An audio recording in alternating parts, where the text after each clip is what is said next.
Thank you much, Chairman. I appreciate the opportunity to participate in today's hearing. This week marks 56 years since the vicious murders of Addie Mae Collins, Cynthia Morris Wesley, Carol Robertson, and Carol Denise McNair at the hands of the Ku Klux Klan at the 16th Street Baptist Church in Birmingham, a place where I was there earlier this year honoring those lives. Over half a century later, we are still dealing with hatred, racism, and violence. There is no doubt that we must do more to counter these threats. The unfortunate reality is that no city in the United States is immune. On August 3rd, the country was horrified by a domestic attack at a Walmart store in El Paso, Texas, where the killer was directly targeting immigrants and killed 22 innocent people and wounding 24 more.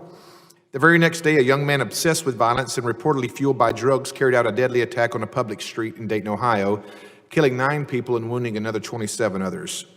Several other attacks were reportedly disrupted through good police work and alert family members reporting these concerns. We must not forget the other domestic terror attacks over the past few years targeting radical and religious groups, including the Tree of Life Synagogue, the Shabbat of Poway Synagogue, and the Emmanuel African American Methodist Episcopal Church. In June, we passed the 3-year anniversary of the attack on the Pulse nightclub in Orlando, Florida. In December will be 4 years since the San Bernardino attack.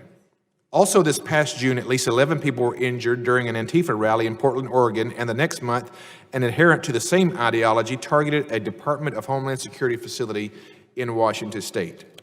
The broad range of ideological-based hatred and societal obsession with violence has left scars across our country. I fully support an open and bipartisan discussion about the domestic terrorism, hateful ideologies, and recommendations for addressing such threats. I am concerned about reports of global interconnectedness of United States-based domestic extremists and those overseas who share the same views.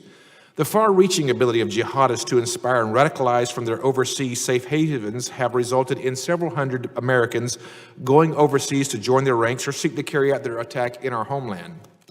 Are we seeing these same trends develop with domestic extremists? While current data is not showing the same threat level, there are dangerous similarities between jihadist propaganda and the manifestos posted by domestic extremists. I think it is important to hear from the intelligence community and federal law enforcement to get a full picture of the threat stream. Before closing, I do want to raise a concern that today's hearing was scheduled with very little advance notice to the minority side.